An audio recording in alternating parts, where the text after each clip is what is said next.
Why do we feel nervous, worried and stressed? How could we relax?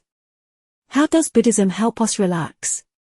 In the book A Medical Doctor's Understanding of Buddhism, authored by Dr. Woon LIU, Chapter 3, Enlightenment, Purification of Freeing of the Heart from the Three Toxic Emotions, Greed, Anger, and Foolishness, says, in Buddhism, enlightenment and purification means the same thing, that is freeing oneself from all attachments, including greed, anger, and foolishness.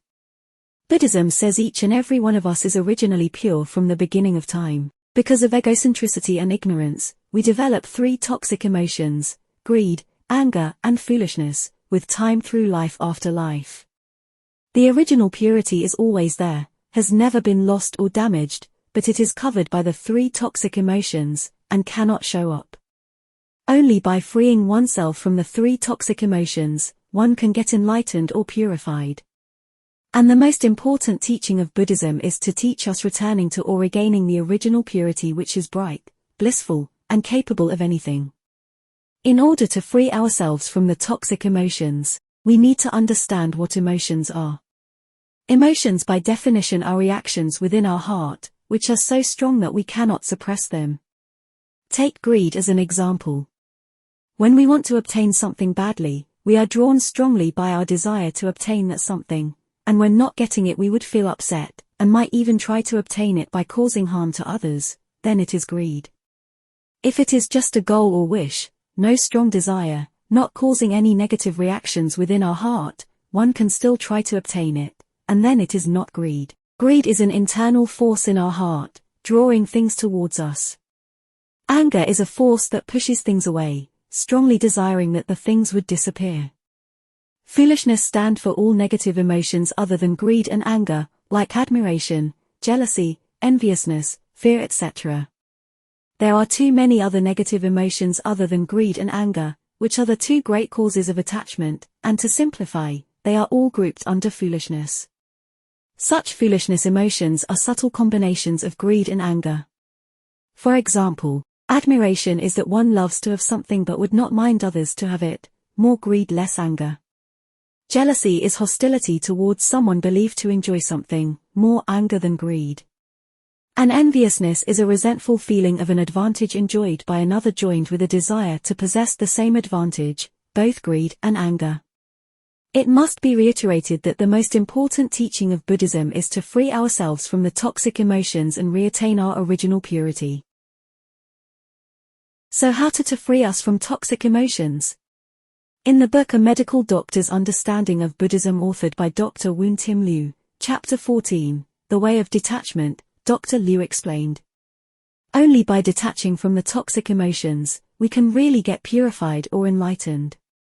All toxic emotions are movement of forces within the heart. When we are greedy and want something, our heart moves in a way to draw that something towards us.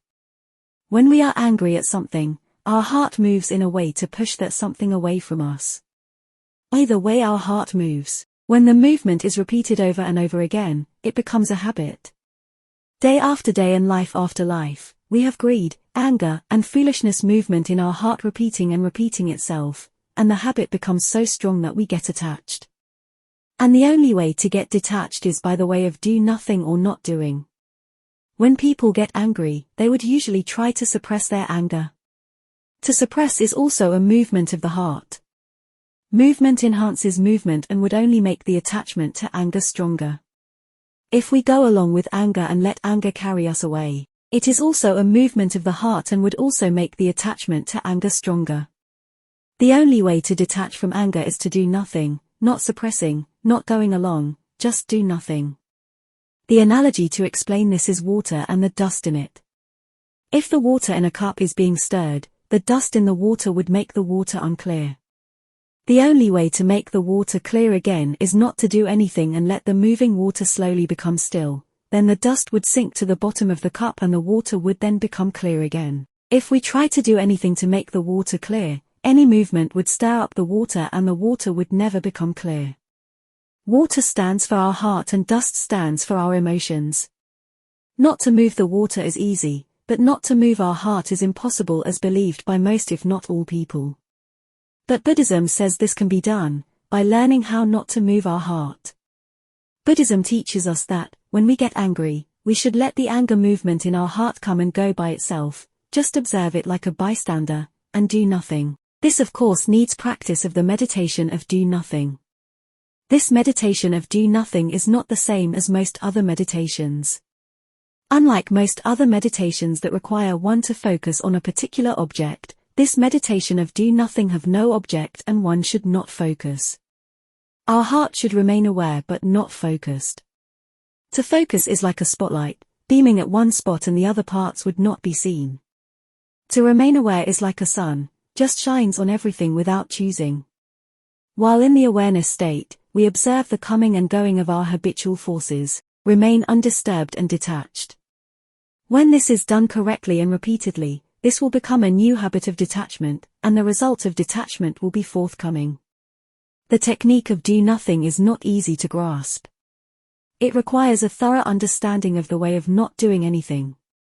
Diamond Sutra, Heart Sutra, and the Altar Sutra of 6th Patriarch are the sutras that should be studied as they are sutras that give the clearest explanation on the method of do nothing. The following points are important. First, a clear understanding of the way of do nothing or not doing is a must. Do nothing is not stop doing. The mind is very deceptive, be careful not to do stop doing as very often people would mistake that to be do nothing. Second, in stop doing, the heart moves to stop. In do nothing, the heart just do not move, just be aware and not cling to any object. This is very important and must be clearly understood. Do not do wrongly when practicing. Third, must practice in the correct way as only correct practice of do nothing can generate the right result of detachment. Detachment is also a habit. Repeated practice in the correct way is required to generate a new detachment habit to replace the attachment habit. When practiced in the correct way, the detachment habit would become stronger and stronger, and the attachment habit weaker and weaker. Also, some books do not use the word detachment, they would choose the word non-attachment. Like do nothing or not doing, the important thing is to grasp the meaning behind these words and get the correct way of practice. Lastly, correct practice of do nothing would bring joy, clarity of mind, forgiving kindness and improvement of bodily functions like good sleep, good appetite, etc. If one does not have such expected good results, one must carefully re-examine one's way of practice, like is one wrongly forcing oneself to stop doing. Forcing is a strong movement of the heart, and would only strengthen attachment, would not generate good results but even undesired bad results. Thanks and wish you health and happiness.